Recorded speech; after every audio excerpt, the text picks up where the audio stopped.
minutes, it's fine. Oh, if I have only, okay. Yeah. Okay, and the last one also, this is also very important in terms of I think the idea of investment that we are trying to cover in today's panel discussion is we have this biorefinery because as you may know, I think Thailand, we have a lot of agriculture. We have sugar base and also starch base and also the oil base. So those feedstock then we have been using, I think, in terms of the food and so the feed and as well as also the fuel. But of course, in order to, like what you see in this pyramid, to increase the value of this feedstock, then we would like to get, more to put the technology and investment and research in there.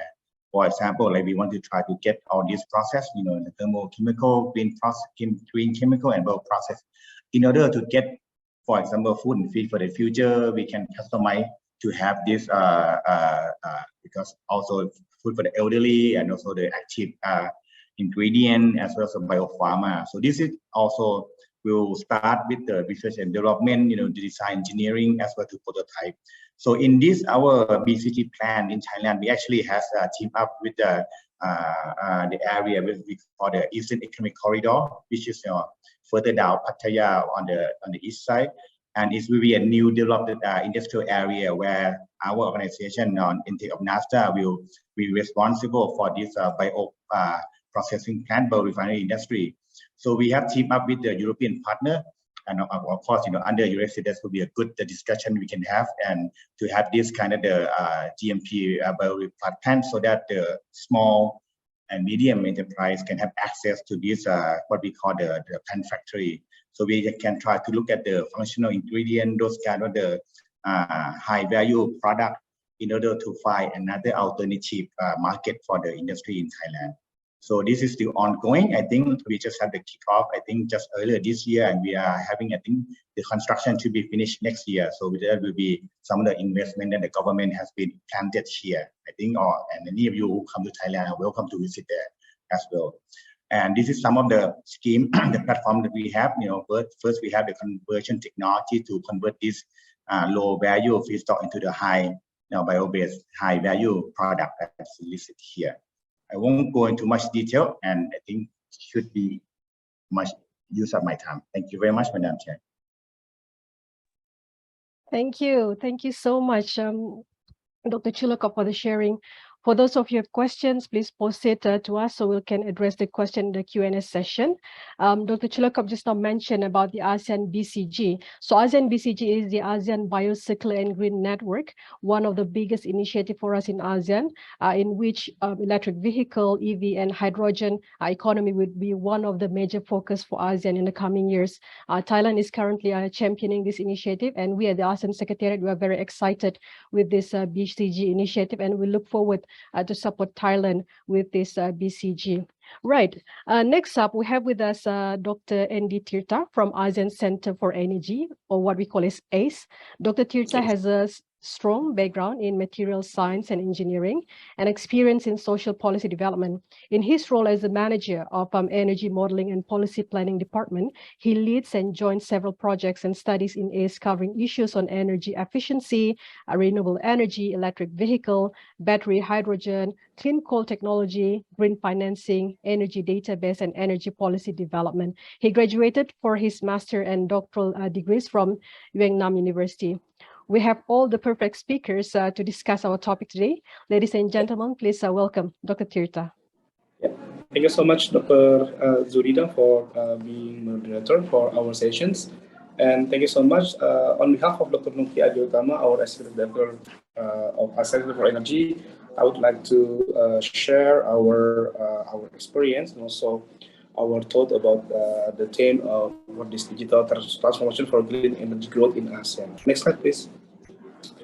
For short, we are the organization that become the intergovernmental organization that help all the AMS to become as a think tank and also knowledge hub and also the catalyst. So we publish a lot of publications. One of the latest one is we already published the 7 ASEAN Energy Outlook that become our path, our source resources for the next policy planning and also our activities in the regions.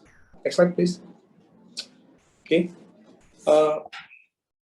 In terms of digitalization, actually, in ASEAN, we realized that by transforming the energy sector in digitally, we can create the energy system to be smarter, safer, and more connected, in which allows, of course, better integrations of renewable energy sources, better supply, and also demand response, and also improves the system efficiency.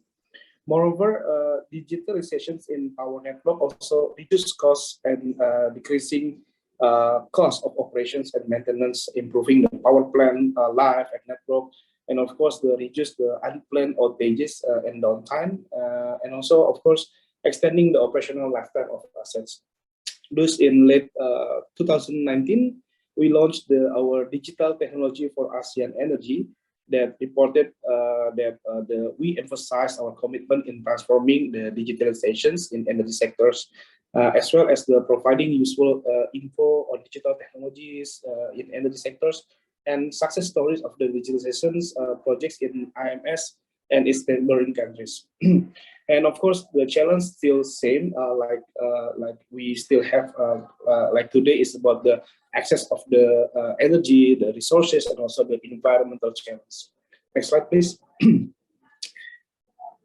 Okay, when considering the global digitalizations in energy, the highest adoption potential is within, of course, the power sectors. It's given the role in the economy and our daily lives, and of course the natural fit of the electric sector with digital technology. The table given here is it shows that key elements of the power sector value chains, along with the examples of the relevant digital technology applications and how the three top energy challenges that we have talked before in this previous slide fall across the major stages of the energy value chains.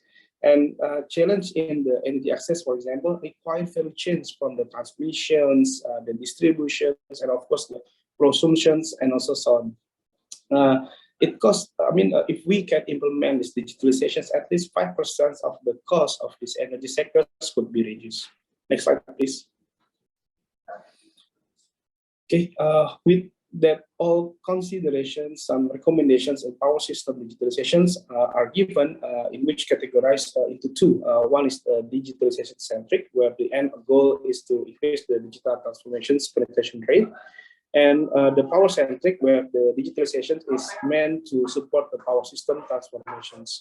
Hence, in the applied phase 2, was arranged by taking into account all the recommendations for digitalizations of energy sectors, and quite heavily actually in its program areas, as we can see in this table.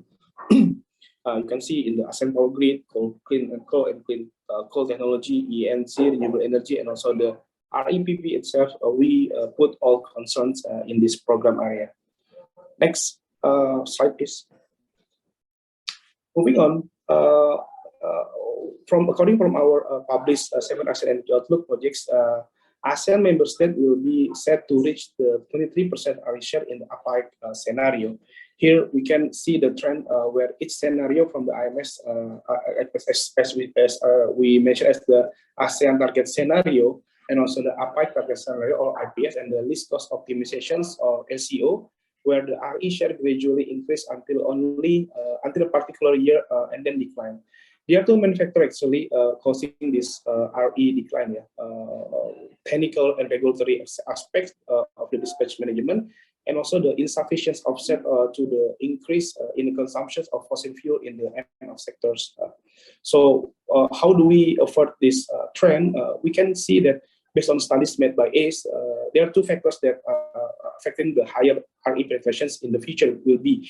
One is the smarter and the more flexible grid infrastructures, and of course the digitalization of the energy system. Next slide, please.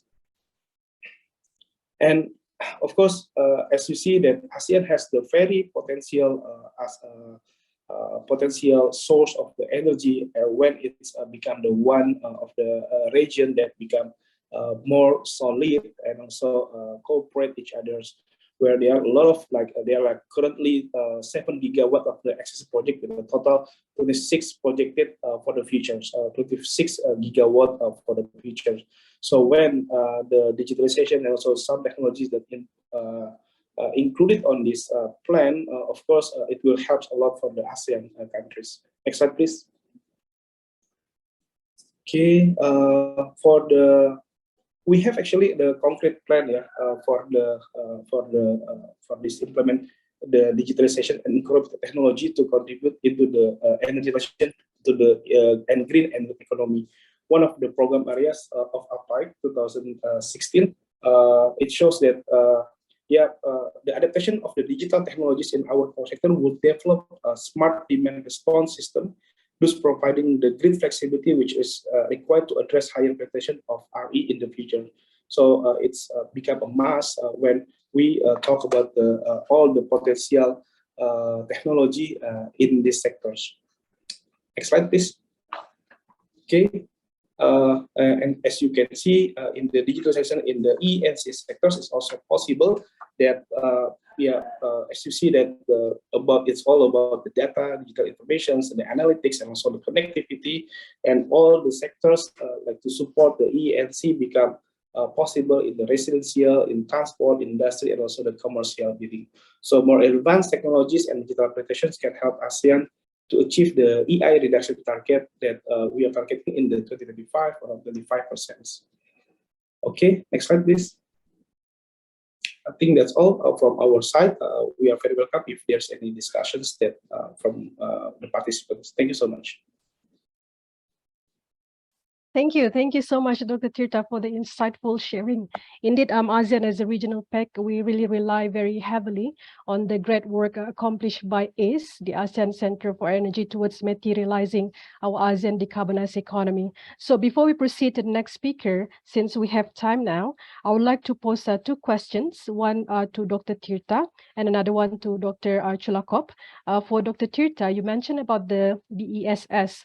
So for the battery energy storage, which ASEAN member states and which EU nation is currently leading this initiative? Because one of the reasons why we are having this discussion is for us to learn from each other. Yeah. So I just would like to know from your view, which ASEAN member states and which EU nation is currently championing this. And for Dr. Chulakop, we have a question from Mr. Dan in the chat box. The question is, what is minimal distance that a biorefinery can collect waste economically?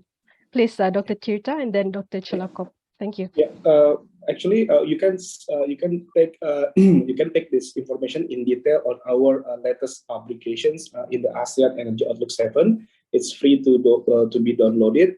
In general, Singapore is one of the countries that lead in these sectors for the battery and also the energy storage system. But what we want, the things that we want to emphasize in these things is the battery will be the next thing, and also we could say that this is the things that could be the alternative solutions and also the very important solutions when we think that the energy transitions to be happen in the ASEAN.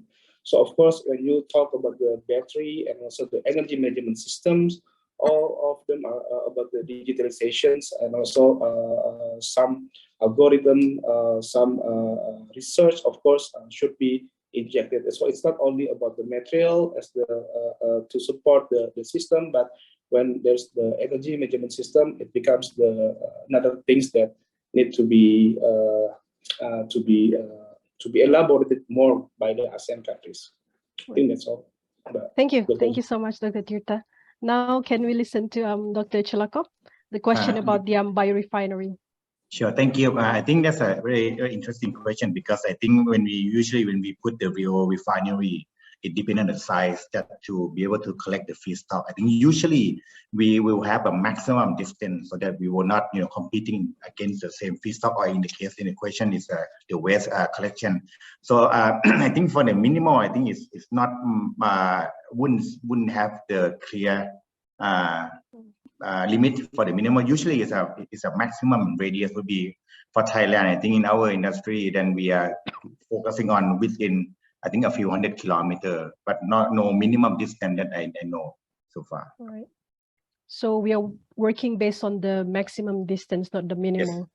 Yes. Okay. Yes, to be able to collect the feedstock economically, like what it mentioned in the chat box. Thank you. Right. Thank you. Thank you so much, Dr. Chilakop. It's very clear. Right. Thank you also to Dr. Tirta for the answer just now. It is now time to listen to our third speaker, Mr. Nguyen Quoc Din, who is the head of Economic Geology and Geomatics Department, Director of Alliance for Resilient Urban Sea Asia. He is a PI of several international research projects in which digital technologies, Internet of Things, Earth observation are intensively used. He also contributes to the formation of the project Climate Change Adaptation using digital geospatial twins and Earth observation funded under Erasmus EDU 2022 CBHE call. Now let us listen to Dr. Nguyen Quoc Din, please. Thank you very much for organizers for inviting me for the panel discussion on the digital transformation for green growth.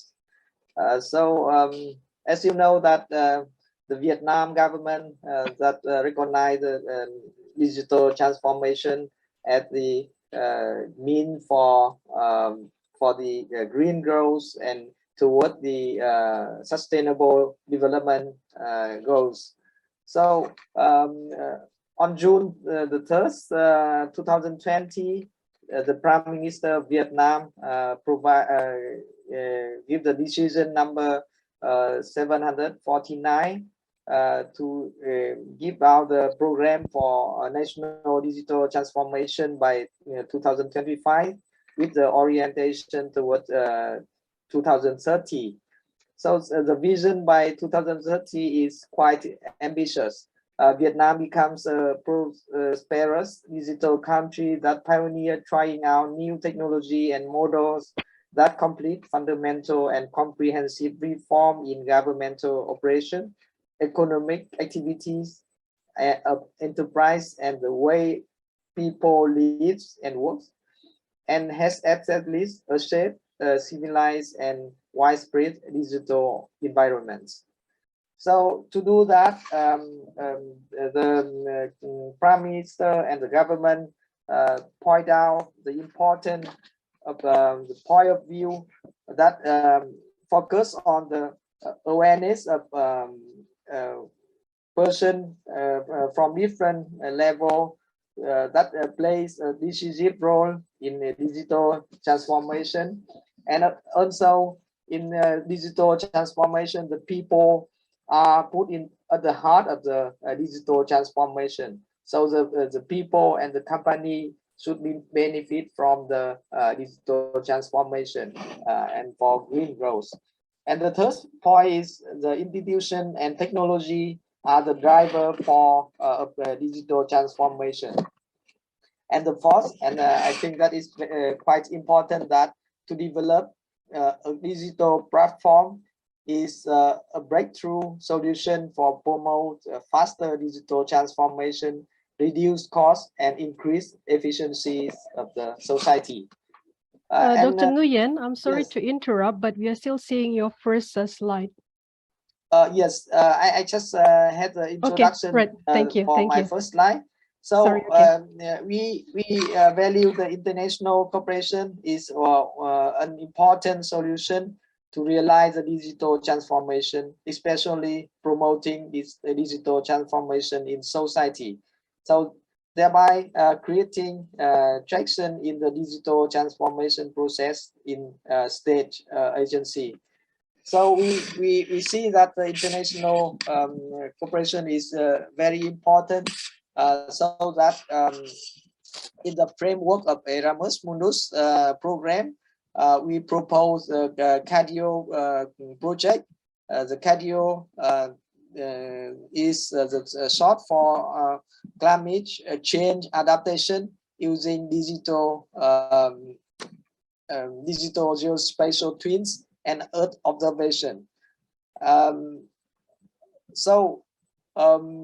The starting point is we already have a project in collaboration with Italy partner. The project name is Geoinformatics and Earth Observation for Landslide Monitoring in Italy and Vietnam. So that's why we started the idea of the Erasmus project.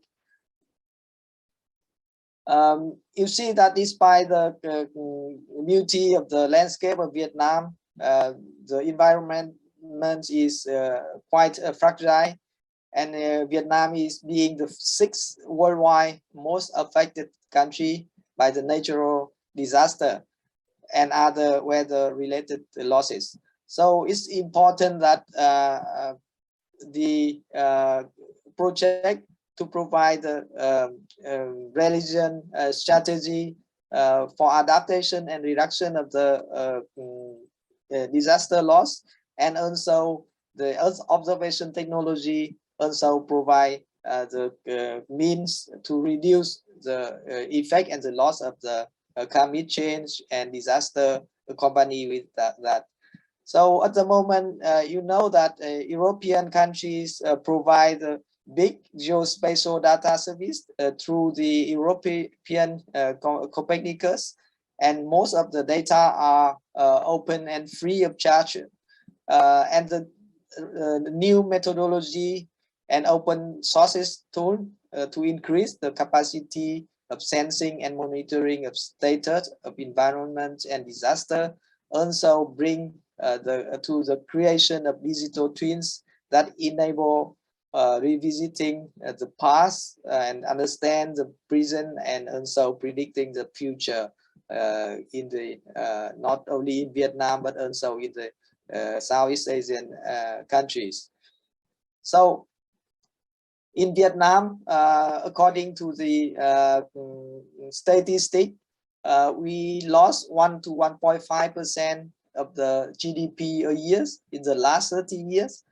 So the sustainable development in climate change, however, requires a lot of human efforts across the country. So the concept of the CARDIO program is to the aim is designing, implementing, and teaching innovative courses connect to the climate change adaptation, and is enabling technology with different and interdisciplinary higher education institutions through the postgraduate study program at master level across Vietnam, with the help from the European countries. So this program will focus on things on the digital transformation in terms of Earth observation, providing the data, and digital twins Earth, and geospatial web application, and geospatial intelligence that provide within the European Bologna standard for the courses.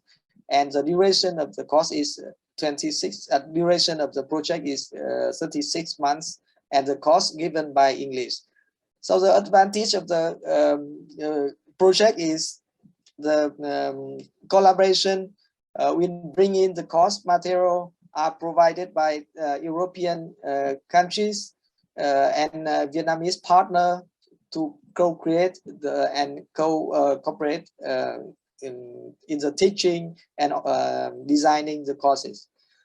So it's also extensive use of free and open sources of software and open data in the course material development will be leveraged. And we also deploy a model and share e-learning system. So I think that during the COVID-19, the e-learning system are also advanced quite a lot, and we also can reduce the emission and bring in the green growth to the country in many ways. So the project, we have 2 European and 5 Vietnamese partner. We have the management council, and we have quality assurance group, and also quality assurance council. The number of the course designs, we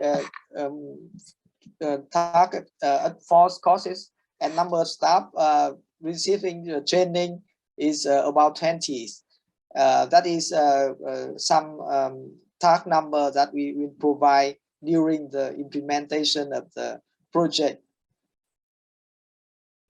So in the short-term impact, the two courses, 5 credit courses and 2 10 credit courses will have the direct impact on all 4 target group that we focusing on, and the training of trainee trainer from the partner higher education institution will also be beneficial for their academic staffs.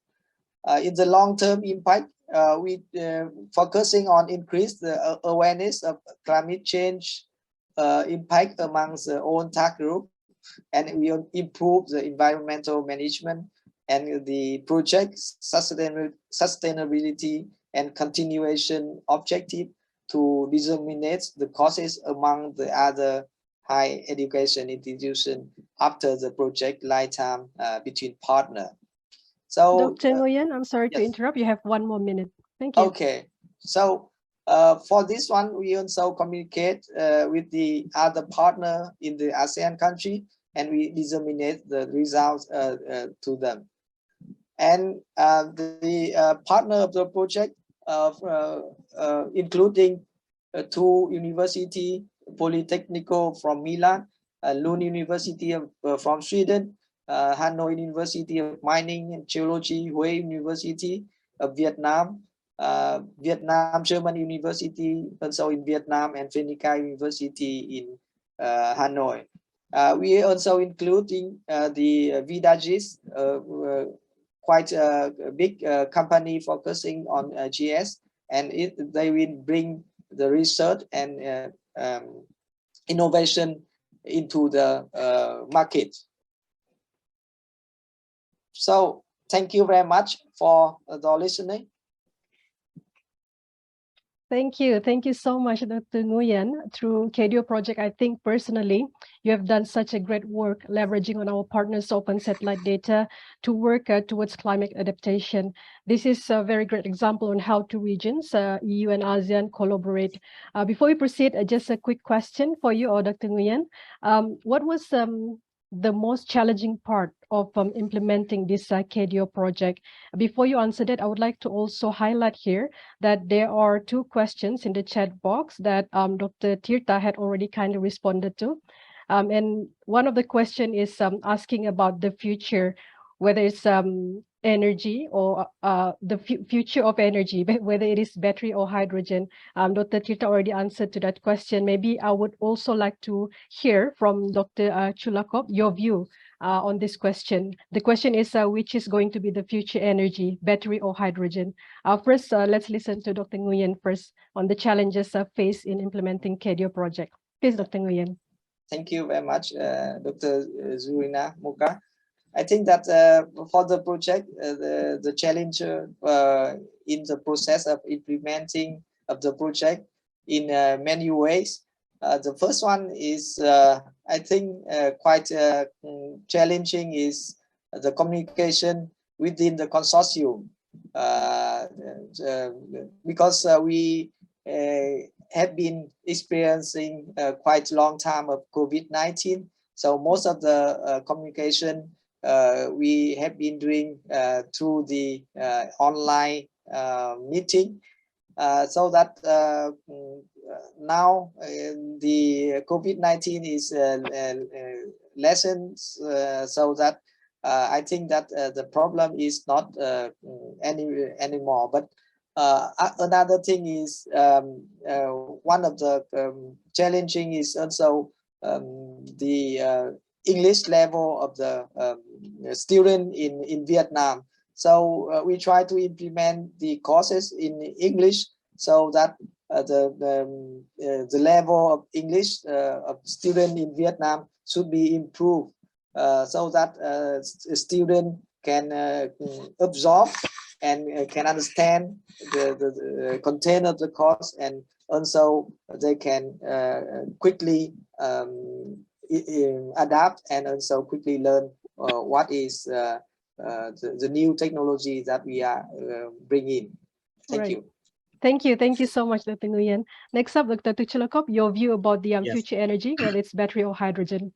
I think I also agree with Dr. Tia that I think battery is of course now and in the near future, but I think for a long term, hydrogen will come because of the geopolitical issue regarding the feedstock. I think that people know that for those minerals, it only in certain area where, of course, if you do the hydrogen, it can be processed from many things, including I think the agricultural product that can be actually planned anywhere.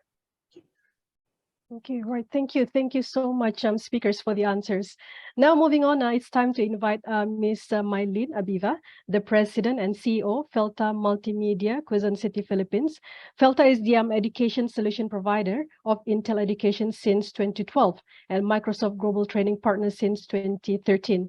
So Ms. Mylene Abiva occupies a throne in the seat of knowledge, being a past president, Philippine Marketing Association, certified professional marketer, organizer of the Philippine Robotics Olympiad, 100 most influential Filipino women in the world, and many more remarkable achievements. I could take the whole day to share her very outstanding achievement. So I believe it's best for us to listen to sharing firsthand. You have 10 minutes and the screen is now yours, Ms. Mylene Abiva. Thank you very much, Dr. Mokhtar. And good afternoon, good evening to all our guests today. Let me just share a little bit about Felta Multimedia. We are the pioneer and leader in robotics technology education for the past, I would say, 22 years. And the robotics technology is introducing new teaching methods and curriculum, which will help learners to be the workforce of the future and equip them with 21st century learning skills. I just want to share with you an OECD report about, commissioned by the European Commission, that there is a lowering trend in the interest of physical science graduates in science and technology in even developed countries in the past few years. And the European Commission commissioned this ROSE project, an international study, and asked this question: I would like to become a scientist.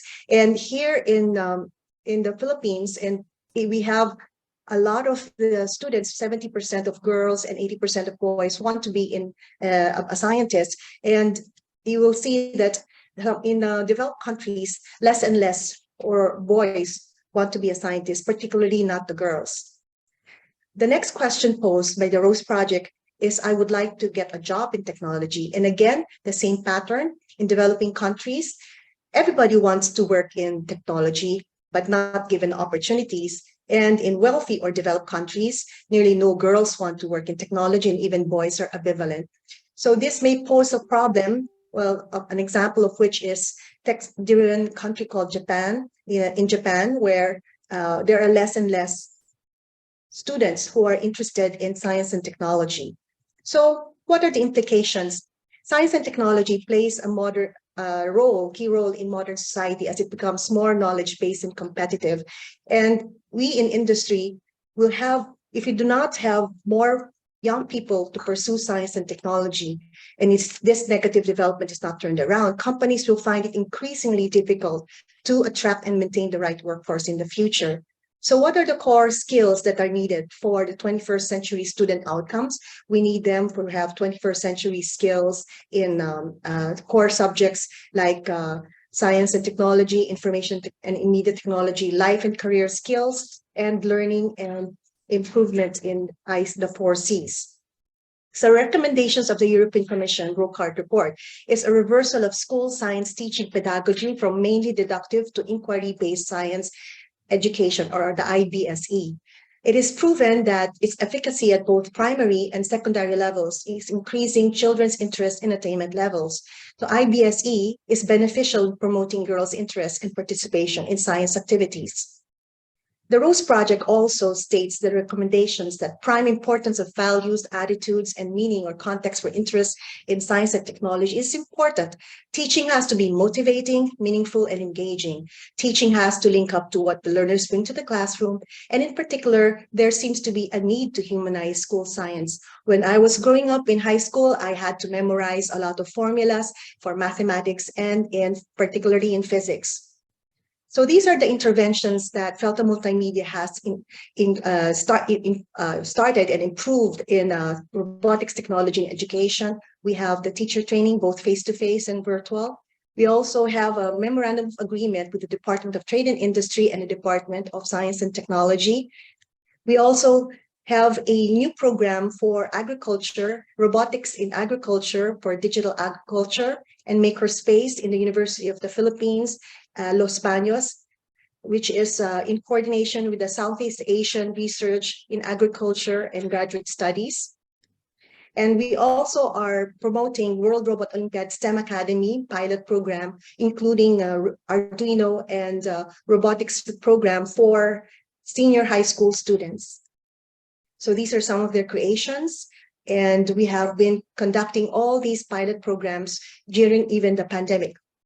So we have, in fact, today just had a call with the Secretary of the Department of Science and Technology to bring the Philippine Robotics National Team. And we are also promoting robotics for the Technology and Skills Development Academy, which means that we are also the forte in mobile robotics for those who would like to have work in this kind of field. So we also have the robot virtual games or augmented reality for during the pandemic. And this is what we do in the World Robot Olympiad.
All right, for the past 2 years, even during the virtual platform, we have been winning, the Philippines has been winning the gold, silver, and medal positions for the World Robot Olympiad. And in fact, our creations or our inventions are now being patented for joint venture capitalists. So these are some of our photos of the Philippine robotics team competing in the past 2 years, even during the pandemic. And this is going to be, we're leaving on November 14th to the 21st for the World Robot Olympiad to be held in Germany, in Dortmund. And the theme is My Robot, My Friend. We have also internships and scholarships. So our dream is really to connect the education with industry. So we have scholarships and scholarships and internships with industry, particularly those in the IT field. And I'm pleased to announce that I'm the first and only World Robot Ambassador. I am handling 72 countries, the first female, only female, and I'm proud to be a Filipina to represent the World Robot Olympiad. And finally, the career paths for robotics. A lot of people do not know that robotics really have a lot of career paths. We can be data scientists, data analysts, software developers or engineers, cloud managers, AI managers, social media content managers, game developers, implementation analysts, QA testers in multiple platforms, aeronautics engineers, and virtual assistants, and many, many more. So these, I believe, are career paths that robotics can have for our youth and for our students. And finally, I'd like to show a short video of our trip in Geneva, Switzerland just last week. And the theme is about carbon capture. It's a almost all female team that we sent to Geneva, Switzerland.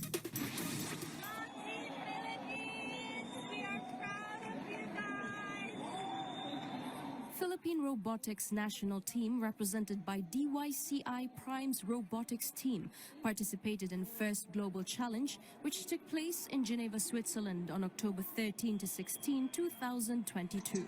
FIRST abbreviates for Inspiration and Recognition of Science and Technology. First Global Challenge, which started in 2016, has over 180 countries participating. After 2 years of virtual events, the Philippines joined future STEM leaders in Geneva, Switzerland, in an engaging and collaborative competition that drives home the importance, excitement, and applicability of STEM education. First Global is using robots to develop youths that have self-confidence, a set of skills, imagination, courage, and vision to make their marks in the world.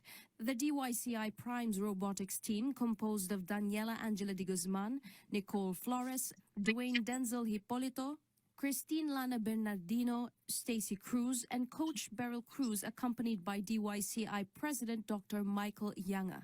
The theme for this year is carbon capture, and DYCI Primes won 6 matches in the global competition using advanced robotics Reva. For my beloved Philippines, this has been Sarah Santos as Gemini News. Okay, thank you very much. And my last parting word is robotics is one of the technologies which is changing the world's industrial scenario. It raises a valued point of discussion in education for schools on how to prepare our next generation for the future. Thank you very much for your attention. God bless. Thank you. Back to you, Dr. Thank you. Thank you so much, Ms. Mylene Abiva, for the remarkable sharing, and congratulations on your achievement. I'm honestly very proud to know you and all your achievements. I'm very much intrigued with one of your points on humanizing science. This is very much relates to with our keynotes earlier today, stressing on the importance of us being able to listen, to communicate, to trust, and respond to science. I agree with you 100% that we should also be able to humanize science. So my question to you is in preparing especially in ASEAN, our community in trying to upskill and reskill them, the white and blue collar worker, to prepare for the 4IR. What else do you think we can do to humanize science, especially in ASEAN, where we are blessed with diverse culture, religion, and belief? Your view, please. Yes, thank you so much. So I have in my presentation the ISBE, the Inquiry Science-Based Education. We have to pose, as I would say, an opportunity for our students or youth to present solutions to problems. For example, that we are now doing agribots for agriculture using even drone technology.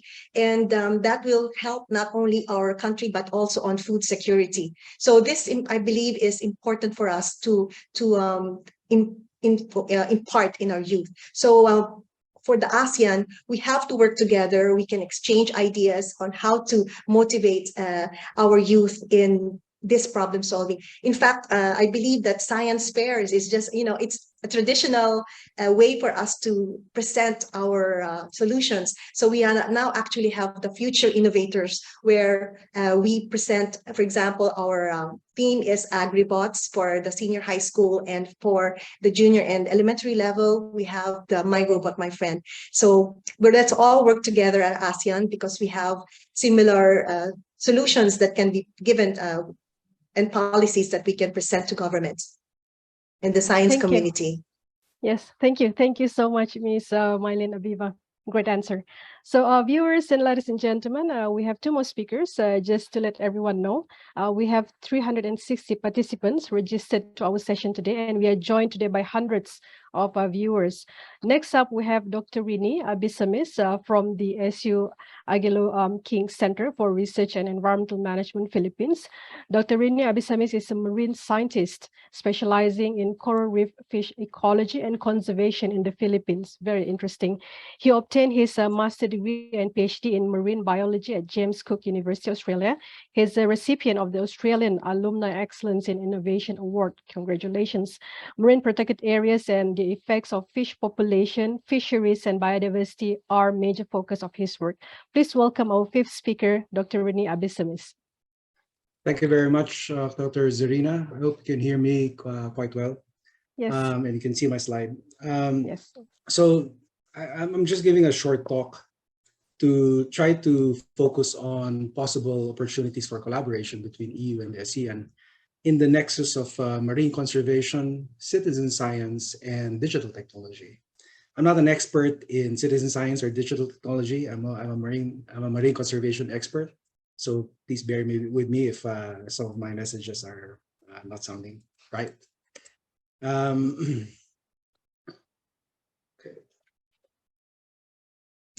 Okay. Just to give an overview of my talk, when I talk about marine conservation, I'm going to focus on what we call marine protected areas, or MPAs. I'm going to talk about how MPAs promote ecosystem recovery, resilience, and work towards our sustainable development goals. And then I'm going to talk about my little experience on co-developing an application to promote the meeting of citizen science and digital innovations to promote monitoring of ecosystems in MPAs. And then lastly, I'm going to focus on about 5 potential opportunities for collaboration. So to get everyone on the same page, I just want to define what marine protected areas are. Basically, they are areas of the ocean that includes the species and the habitats within them, which are protected from all kinds of extractive or destructive activities by humans. There are many marine protected areas around the world, and the idea is for them to allow species and their habitats to recover over time. That's called that local ecosystem recovery in this talk. Now, if you had many of these marine protected areas, or what we call marine protected area networks, theoretically, we will be promoting faster ecosystem recovery. If ecosystems recover within MPAs, it will provide us with a lot of benefits. Biodiversity conservation is one, which leads to restoring a lot of your ecosystem functions, which is related to promoting ecosystem services like fisheries to help us achieve food security. Another way for the for MPAs through the restoration of ecosystem function for MPAs to provide ecosystem services is to enhancing tourism, for example, which helps to diversify people's incomes. All of these MPA effects actually can contribute to 4 out of the 17 SDGs, which also includes climate change adaptation and mitigation. I don't have the time today to talk more about that, but just keep in mind that MPAs have really, through ecosystem recovery, can have broad effects, including big goals like climate change mitigation and adaptation. It's important to keep in mind that ecosystem recovery takes a long time. There's a lot of evidence out there saying that it will take decades for these things to actually happen. And that's not so difficult to understand, considering that it's been many decades, hundreds of years that we've been exploiting these ecosystems. For example, if you want to fully restore mangroves, the estimates say that it's probably going to take 30 to 60 years. For coral reefs, specifically the corals themselves, or even the fish communities in coral reefs, that might take 30 to 40 years, depending on how exploited or destroyed they have been. For pelagic or ocean fisheries, even 15 years of protection is suggesting that it's not there yet. So it's probably going to work in decadal timescales. One thing to also keep in mind is climate change can actually further slow down or make this recovery a bit more unpredictable. That's why monitoring is really important. Okay. So how do you monitor MPAs? Let's take the case of the Philippines. The Philippines has a long history with marine protected areas. We first started with MPAs in the mid-70s. So in the past 40 years, there have been more than 1,700 of these MPAs. And it's very difficult to think of monitoring them, with the help of professional scientists, because there's basically not enough scientists to do this, right? Or people trained in research and innovation. A lot of these MPAs are what we call community-based MPAs, meaning the local stakeholders, the local villages actually help manage them. They help establish and manage them through the local government. And if MPAs are monitored by the local community, that means that the MPA is actually working. You know, it's a good measure for MPAs doing their job of promoting ecosystem recovery. But the thing is, even if we have these simplified methods for monitoring ecosystem recovery, for example, for reef fishes, for coral reef fishes, they've been around for the past 20 years. You know, long-term monitoring of ecosystem recovery in MPAs has not are actually still rare. You know, they're not very common because they're very hard to do. There are some problems that still have to be fixed. For example, in managing data or even storing data. So I'm highlighting one of, an experience that we've had trying to solve that problem, a long-standing problem of having very little monitoring in MPAs. So we don't know what those MPAs in the Philippines are actually doing. We did this by developing an app called MPA Fish Map, which is a tool for citizen scientists to help with monitoring fish populations inside MPAs. When you monitor fish populations in MPAs, and most of these MPAs are on coral reefs, you actually go diving. Literally, you count fish and identify species that you see, and then measure their size and measure what we call biomass. Okay? In order for us to develop that, we went through stakeholder consultations. These are people in MPA management teams who are tasked to monitor the MPAs. They're the ones who told us, we've been trying to do this, but we haven't been really successful. So we did that. We took their inputs. We developed an app. We tested it with them, and we tried to improve that along the way. So that's basically what we do. So far, that little app has, which we launched just last year, has gained traction in more than 20 local government units in the Philippines, and there are more and more people enlisting. In the last slide, I'm just going to highlight what I think are potential opportunities, when it comes to the nexus of these three things: marine conservation to MPAs, or marine conservation in general, citizen science, or the role of local stakeholders, and then, of course, digital technology. The first one is we really have to harness that stakeholder involvement. I heard the term humanizing science earlier, and I think it's related to that. Just to illustrate, I think that compared to the EU, there must be much less marine citizen science programs in the ASEAN. In one paper in reviewing marine citizen science programs in the EU, identified 500 of these marine citizen science programs. And I think the figure was one citizen science program per 85 kilometers of coastline. That's pretty impressive. And more, these efforts are using digital technology, from apps to drones to AI. Okay. But to me, what is important to understand there is also what factors enhance or limit participation, using digital technology. The second potential area for collaboration, I think, is in recognizing the role of artificial intelligence. More and more, there's even some work done on specifically on the role of artificial intelligence in citizen science. Okay, so AI can really enhance data collection and processing as well as analysis. Okay, that's pretty clear. The third one is about moving beyond the usual habitats or the usual questions like monitoring. The usual habitats would be something like coral reefs, seagrass beds, mangroves. They're important. They're really important. We should also keep our eyes on them. But there are other neglected habitats out there. For example, the less charismatic deeper ocean, where you can't dive, you can't really see much. And so we have to enhance efforts there. And also think of other opportunities like beyond monitoring, like maybe we can also develop new tools to inform consumer action, to reduce impacts or improve or enhance conservation. So there are many things that we can discuss there.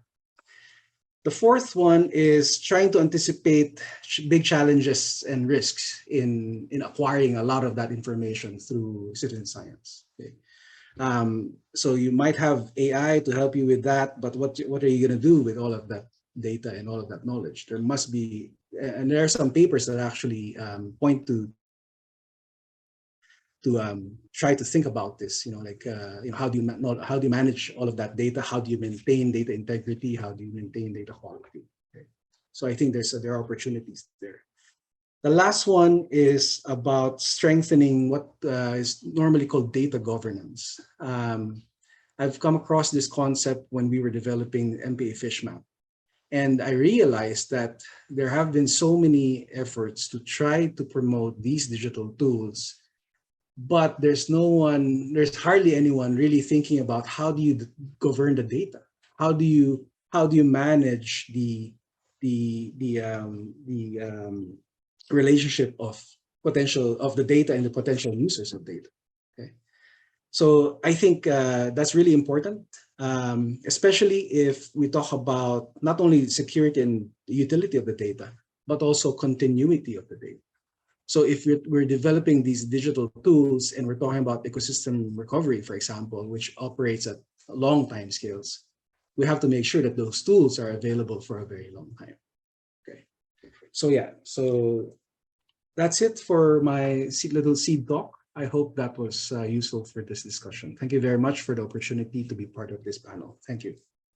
Thank you. Thank you so much, Dr. Rene Abisamis, for the enlightening sharing. So MPS in the Philippines are 90% community-based. This is, to me, outstanding achievement because MPS in some of the AMS, ASEAN member states, are not as successful. So I agree with you that citizen science is indeed the crucial part of successful community-based MPS. Could you just share with us very briefly, how did your team incentivize the community to be part of the MPS? Well, we didn't have to in terms of them being part of the MPAs. They're the ones who actually established the MPAs together with the local government. And there are members of those stakeholders who are part of monitoring. We didn't really also have to incentivize them, at least not yet, because they were really just hungry for somebody to figure out, how could their problem be fixed. They're collecting all of that data through many projects, a lot of them international projects, and they're just losing the data because they cannot manage the data. The usual question is, how do they can't even analyze the data, because it takes technical capacity to do that. Right. So yeah, so that's it. So right now we're not thinking of incentives yet. Yep. But in the last slide that I was showing, I think that is an important point as well, because people are not going to do this altruistically forever. Yep. Right? There has to be some sort of incentive system for this to work, and maybe other speakers can talk about this, right? Okay. How do you connect this with economic returns or opportunities? Yeah. Great. So, yeah. Thank you. Thank you so much again, Dr. Rene. Now it's time to call upon our final speaker, Mr. Christoph Schill.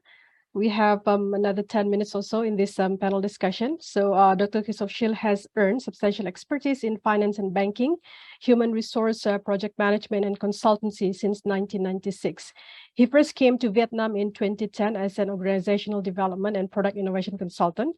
He worked in Eurochem Vietnam as a project manager before taking on his current green growth consultant and chief representative position at Praxis Southeast Asia, Brussels-based EU service provider. Please welcome our final speaker, Mr. Christoph Schill. Thank you, Terina. I suppose you can see my screen. And as my last point, I would like to start immediately and translate now many things that we heard so far about, okay, what are we talking about? What is digital? What is green growth? And what does it mean? As Dr. Bisamis just said, can we have digital transformation? Can we have green growth and earn money, so to say? We had some of these expressions already. What is digitization? What is digitalization? And what is the digital transformation that we are experiencing right now and that gives us a lot of chances?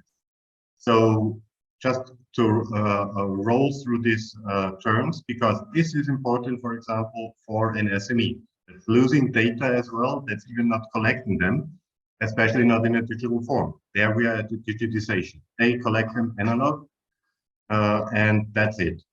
Then how do you use this digital data and how do you set up your systems?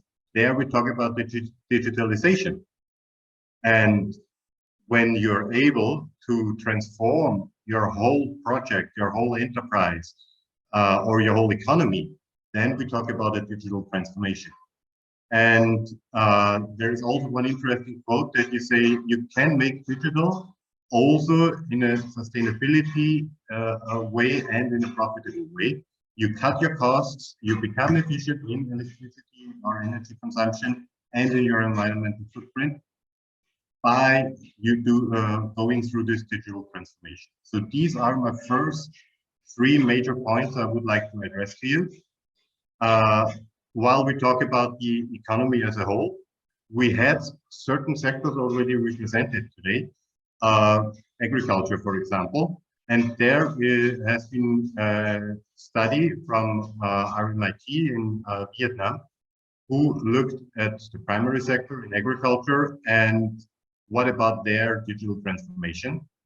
And here it's really 61% in the primary sector said they really have to embrace the digital transformation, but more to extract more of their, let's say, raw material or what they are doing in the majority. But we also have the secondary sector, where we talk about the digital transformation is really optimization of all the processes, and you really have to also connect and do something what your customers want. And then when we talk about the tertiary one, there is all about the customer experience in the focus group. So these are some surveys where you can do in the different sectors. We had some represented, like in the education sector also today. We had agriculture already. And now we talk about in what stage are we in Vietnam, for example. And I'm sure in Malaysia, you have some similar headlines about the digital transformation is going on. We have to embrace it. We have to look into the future and fast. So I have two examples now for you. One is about Vietnam's National Digital Transformation Plan, which has, as Dr. Dean said before, full speed, full support from the government. That's the last 2 years or since COVID hit. That's their prime target now. And as a second target is green growth. We will talk about it in a minute. Then I can give you the name if you want. As you can see in small, I have all the sources I used, but this one is from a private company, which I didn't want to make advertisement, but they advertise smart manufacturing. Why should you do smart manufacturing? What is in it for you? And what are your new product introduction cycles? What is the time you go to the market? These are the questions companies ask about why should I invest anything in digital. Then we also have Vietnam's rise in digital transformation, or Vietnam looks for solutions, means financing and activating key players in the National Digital Transformation Action Plan. The World Bank has clearly one statement. It said jobs, jobs, jobs, education, education, education, skills, skills, skills. And they talk about this transformation is an evolution. It means we have the technology revolution, which we make to a society evolution. Then we transform everything around us. And we also see very recent articles here about the state-owned enterprises, for example. What are their slower developing foots or bases in innovation? In developing investment also in digital, in attracting high quality human resources, especially in manufacturing, for example, and supporting other sectors of the economy. Why do I bring this up here? You will see in a second when we talk about the structure in renewable energy, for example. Now, what is green growth? So some definition from EU side, for example, low carbon, resource efficient, socially inclusive, expressing knowledge, environmentally friendly. So I think most of us here know what we are talking about. Now, digital transformation, we defined before, and now is the life cycle management of natural resources. And I think it's very important in ASEAN, so my home for 12 years now, or more than 12 years, to talk about make more with less. And also in Europe, I could see in the last half year, maybe 1 year now, they started to understand that all their economies in Europe are built on a kind of energy adiposita. So they are overusing energy to produce more and more goods to fuel the growth. And in Europe, they started to talk about energy efficiency a lot. But let's say in the last half year, they understood this because of the factors, and they have to transform now to more resource efficient economies. And from my perspective, this is still underdeveloped in the ASEAN policy dialogue or in the business. As soon as a business can earn $1 more or one more dong, ringgit or whatever we talk about, they will do whatever it takes to earn this $1 more, no matter what they in the end spend for it. This is what Dr. Din just mentioned briefly, has been decided and published in September 2012. So we had the 10-year anniversary just now, the Prime Minister's decision on the National Green Growth Strategy in Vietnam. It has happened, quite substantial things, but most of it has been the planning, the education, raising awareness, and still a lot has to be done. We really talk here about a low carbon economy. We talk about the big advantages of the economic development and sustainable economic development. SDGs came in there. They developed indicators and to restructure the economy to go green. So you can find all the sources or ask me later then about details. Based on this, we talk about renewable energy now. We had it before. I didn't put gigawatt, megawatt investment billions, you can see, but we talk about how many companies from the state-owned enterprise sector invested and how many non-state-owned enterprise sector. There you can see a big difference. Given what I showed you before, the most recent report to the National Assembly, so the Parliament, to say the state-owned enterprises have to invest more in R&D, have to become digital, have to move faster. A small side hint on all the green topics in Vietnam, if you're interested, Eurogem is organizing end of November the Green Economy Forum and Exhibition. Please feel free to ask me about more details about it, or you're accessing for the links. There we dive deep in 30 sessions in all the green topics in Vietnam. There was another study about industrial zones, which is a big share of, for example, what Americans, Europeans are consuming, are buying shoes. You are maybe having a Samsung, or parts of the iPhones come from Vietnam. And one major industrial zone in north of Vietnam, they built up their own hybrid power grid, which was really, let's say, a challenge from the legal perspective behind the scene. The electricity Vietnam still supplies them with electricity, but they're not allowed to feed back any electricity into the grid. They build up their own solar projects. They build up their own wind projects. They have battery and pumped hydro storage in between, and to cover the peak hours if needed. Then, as you can see at the right, they provided in a smart way to distribute to every single factory inside their industrial zone, their clients, or they have river barges for their local container transport there, or to the big harbor. And then you have electric vehicles in this industrial zone too. I'm so sorry to interrupt, Mr. Christoph. You have 1 more minute. You may want to wrap Yeah, up. Thank okay, you. I'll run quick. Well, I wanted to mention here on the battery or pumped hydro storage or hydrogen, all are interesting, but right now it shows from an economic point of view, we are not there yet. We need more investigation. Why are we talking about smart technologies? I will skip this quickly. This is the basic plan here. We will come back to this in a second.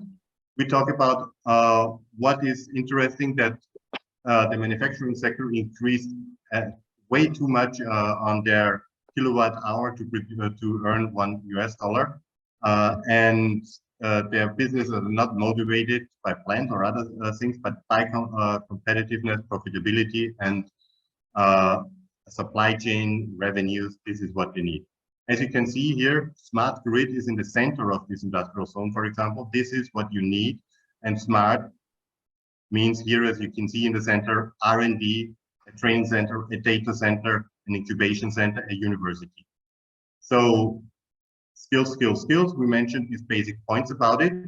And Vietnam is leading the APEC digital progress currently, jointly with the Philippines, for example, when we talk about the progress of about 30%. What are digital capabilities? Most people know in the meantime.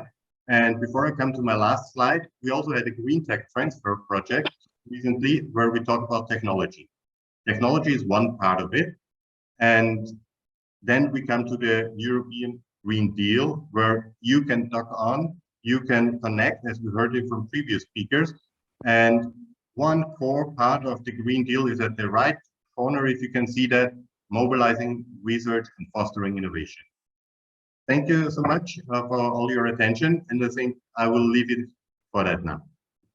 Thank you. Thank you so much, Mr. Christoph. I think it's very useful that you outline very clearly what digital transformation means, because as a regional pact, both EU and ASEAN, we need to be on the same page before being able to collaborate. I'm so sorry that we are running out of time to address more interesting questions, but I believe our speakers are addressing the questions in this chat box.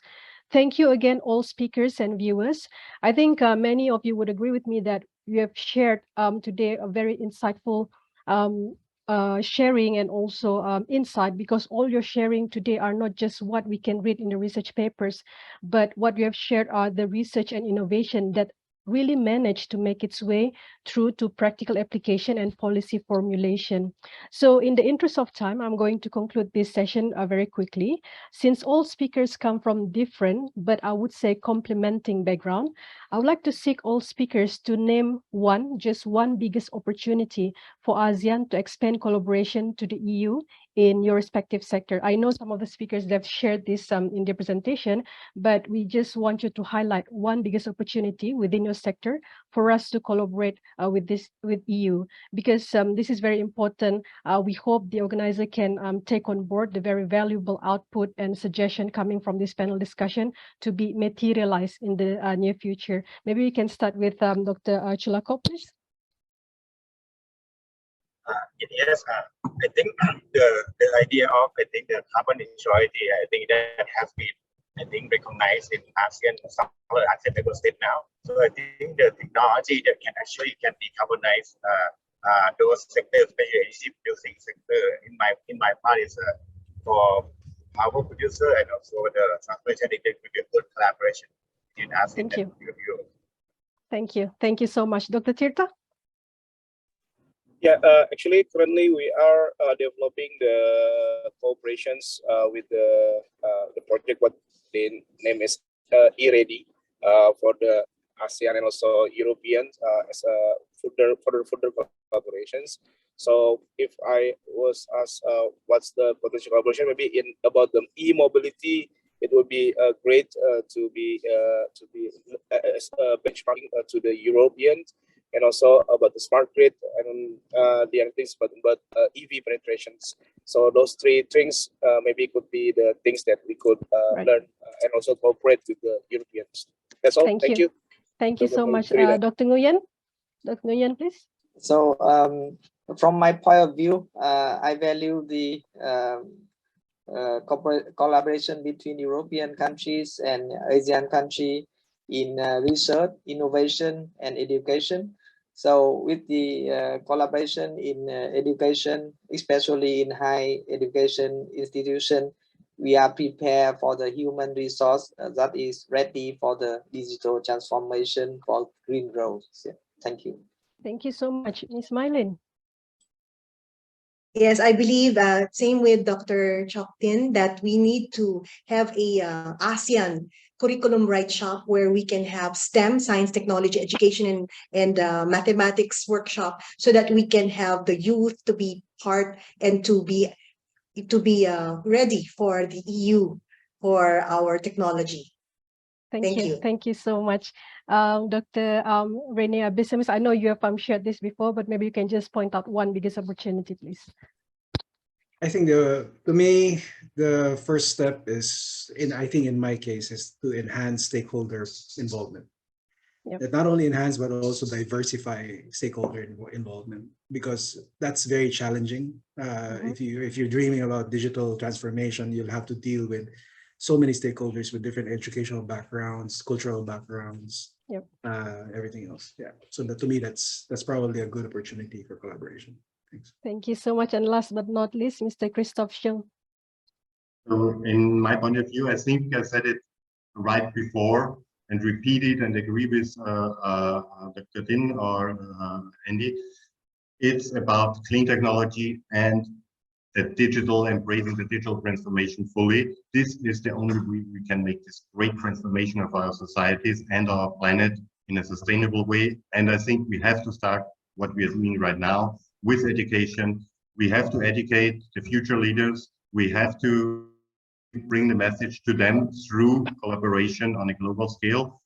In this case, Euraccess and the European and ASEAN universities, research teams inside companies, and also in between. Thank you.